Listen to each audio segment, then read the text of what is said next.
Olinda está localizada no estado de Pernambuco, entre os municípios de Paulista e Recife. A cidade recebe muitos turistas, principalmente pelo seu carnaval e seus locais turísticos. Com uma pequena distância da capital pernambucana, apenas 7 quilômetros, a cidade rodeada de algumas igrejas barrocas e museus mais antigos do Brasil. Aqui você encontra tudo o que fazer na cidade, como, por exemplo, visitar o Alto da Sé e o Centro Histórico, seja de dia ou à noite. Conheçam os pontos turísticos de Olinda, com seus becos, ladeiras e suas histórias contadas através das paredes coloridas. As ruas de Olinda apresentam uma história colonial e uma riqueza artística como o mamulengo e os bonecões. Por isso, a cidade está na lista de Patrimônio Cultural da Humanidade no Brasil.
Para o inglês é a resposta assim, direta. Eu consigo, às vezes, por causa da malícia assim, que eu já vivi, já tentei desenrolar. Mas é aquele negócio, como diz, né? O brasileiro ele se vira de todo jeito. Pois é, eu acho bem interessante, como eu estava conversando agora, né, o Douglas falou, se ele sentir sua necessidade e você atender, você saiu uma vez, não sei inglês, mas me viro, e eu peguei um passageiro daqui para Boa Viagem e conversamos tanto pelo Google e rimos, por incrível que pareça. E depois ele tentou o português também, a gente gostou de mim e foi uma comunicação, não foi tão fácil, mas foi engraçado e ele conseguiu. Então, é o que eu tento fazer. Isso. Uma parte é uma parte bem interessante, assim, porque a necessidade, vamos dizer, a necessidade faz o homem. Você vê exemplo aqui no também. Porque qual a comunicação dele? É exatamente o que o estrangeiro gostou. Ah, eu gostei da câmera. Ah, how much? O valor, entendeu? Então, ele já sabe como é que funciona as perguntas e ele pode falar, já que ele não tem como saber o inglês todo, ou tem dificuldade realmente, ele fala devagar e ele vai conseguir compreender. Porque quando se fala do dinheiro, você acaba prestando mais atenção nesse seu idioma. Né? Se o japonês falar comigo, tipo, vamos supor, 10 dólares, exemplo. O japonês, acho que na língua dele, fala 10, mostrou ali, eu já consigo entender. Caso eu fosse no Japão, né? Porque eu falo, porque você falou dólar no Japão? Porque vários lugares, eles trabalham direto com dólar. Então eu falei do dólar porque é uma moeda internacional, giratória. É a questão de compra, venda para países, essa coisa, tudo. Por isso que eu coloquei o dólar em evidência. Mas enfim, a gente sofre um pouco, porque existe o inglês estadunidense e o inglês, né? Que é o inglês da Inglaterra. Então assim, o dos Estados Unidos, creio que tem mais gíria, eu falei, e a gíria atrapalha exatamente, tem um jeito que você fica até com vergonha, né, para responder. Então assim, por baixo que eu falei, quando eu não consigo entender, eu já sempre desculpo, né, sorry, I don't understand. Você não estou entendendo. Quando eu vejo que eu não consigo mesmo, aí digo, I'm sorry, eu peço desculpa, I don't speak English. Eu não falo inglês. Então, eu tento tudo, de todas as maneiras, não deixá-lo sem resposta. Aí você me pergunta, mas o espanhol é uma língua também que tem várias pessoas utilizando, né? O próprio, o mexicano, né? O argentino. Muita gente acha que porque você entende um buenas noches, fala espanhol. Não fala. Eu vivi essa questão no navio que eu trabalhei, o espanhol também fala assim. Todo mundo acha que porque você é tripulante de um navio, você sabe falar também. Não é bem assim. Não é. Mas eu digo que eu sei falar. Eu digo que eu não falo, mas eu sei falar o espanhol e o inglês. Porque às vezes você começa como? No portunhol, né? Olá, que tal? Quem usa muito essa expressão é o argentino. Oi, tudo bem? Então assim, a gente vai juntando.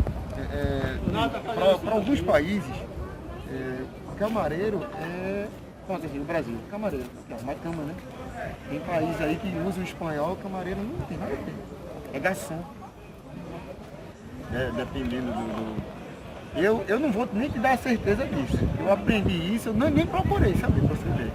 Foi uma pessoa que me disse, tem lugar que camareiro é garçom. É bom, essa parte eu não sei, eu tô falando pra você, mas não vou bater o martelo, porque é verdade. Eu tô querendo dar como exemplo que algumas palavras você se confunde pela questão do portunhol, quando você acha que fala o espanhol. Isso é muito difícil. E chegar um hondurenho aqui, falando comigo, até eu que entendo um pouco mais, eu vou me quebrar. Mas a gente tenta. É o macete que eu digo para todo mundo. Pronto, ponto de tarde, todo mundo me chamava, Giba, me ajuda aqui. Mas é porque às vezes o nervosismo lhe trava. E ele tá nervoso porque não tá entendendo.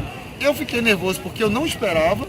E ele pensa que eu sei, o turista pensa que eu sei dele. Mas não é saber, é porque a gente tem que tentar de alguma maneira.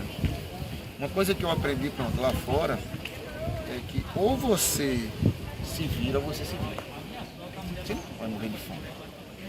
Mas chega um tempo, eu já cheguei ao tempo que eu já falava isso. Porque segundo algumas pessoas me falaram que quando você não utiliza tudo aquilo que está no seu cérebro, acaba ficando armazenado. Você tem uma dificuldade para depois processar. Não sei se isso é uma verdade. Eu passei um tempo usando muito inglês E com 8 anos que eu tenho de táxi, eu usei, mas não tanto. Acabou me deixando um pouco inibido. Aí eu deixo o celular em inglês, eu deixo o Waze falando comigo em inglês. Eu sempre tento deixar o máximo possível em inglês. Então, filmes que eu já assisti dublado, eu já deixo em inglês. Enfim, me ajuda. Uma maneira muito boa também para me ajudar no inglês é você escutar música. Porque a música é como ele fala, a música emenda tudo também.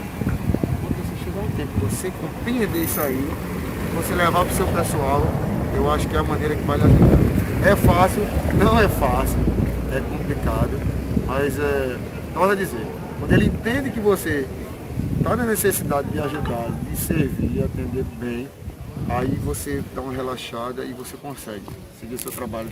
Quando você vê, você terminou. Como eu falei, eu fui daqui para o aeroporto, foi boa viagem, enfim. Rindo no carro depois que eu percebi que eu consegui me dar bem com o passageiro. A vida da gente é essa mesmo. Não tem muito o que falar não, mas é isso. Me chamo Douglas, sou daqui do município de Olinda, sou taxista há 7 anos. Aqui trabalho no Centro Histórico de Olinda, recebendo os turistas que vêm de outros países e de outros municípios que vêm conhecer a nossa cidade, Olinda. Na maioria das vezes, quando eles chegam aqui na nossa cidade, eles vêm sempre pelo transatlântico. Chegam no Porto do Recife e a gente recepciona eles aqui. Aí quando eles chegam aqui, na maioria das vezes, eles falam inglês e francês e eu fico perdido como me comunicar entre eles. Aí o que é que acontece? Hoje em dia a gente tem uma ferramenta de trabalho chamada o telefone, né? Eu abaixei o aplicativo tradutor, aí se ele for francês eu falo com ele em francês e traduzo para ele em português. Aí a gente fica se comunicando e eu vejo a necessidade que ele exige no momento.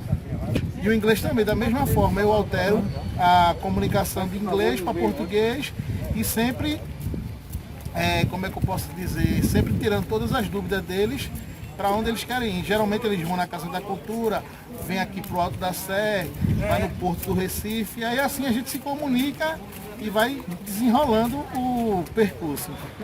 Minha maior dificuldade é falar entre eles, né? Porque é uma linguagem diferente. Aqui no Brasil a gente usa muito o português e lá ele usa os inglês, né? E aqui a gente não tem aquele, como é que eu posso dizer, a gente não tem um curso profissionalizante, que a gente possa, um curso dado, que a gente possa estar estudando para diariamente a gente estar se comunicando e estar solucionando as dúvidas deles. Na minha época de estudante, na época que eu tinha uns 16 a 17 anos, eu tenho um inglês, mas não fluente, um inglês muito pouco, boa tarde, boa noite. A comunicação muitas vezes é verbal, mas quando a gente não consegue se comunicar verbalmente com a pessoa, a gente mostra fotos do Google das praias que temos a oferecer aqui, como Gaibu, Porto de Galinhas, Praia dos Carneiros, Itamaracá.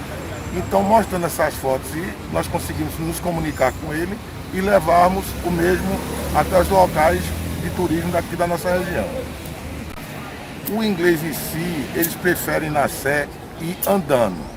Eles vão muito no mosteiro, vão lá em cima da catedral e tirar foto da paisagem que oferece de Olinda para Recife. Na maioria das vezes eles não vão de carro, é mais andando mesmo e tirando foto. A grande dificuldade realmente é falar com ele e entender o que ele diz quando ele fala muito rápido. Para negócio, então a gente tem que ter pelo menos saber alguma coisa do inglês. Não, eu aprendi inglês mais no básico. Na verdade foi mais o básico e muito pouca coisa no ensino do segundo grau. Eu levei um casal de ingleses com mais de 60 anos, quase 70, para Natal, para Pipa.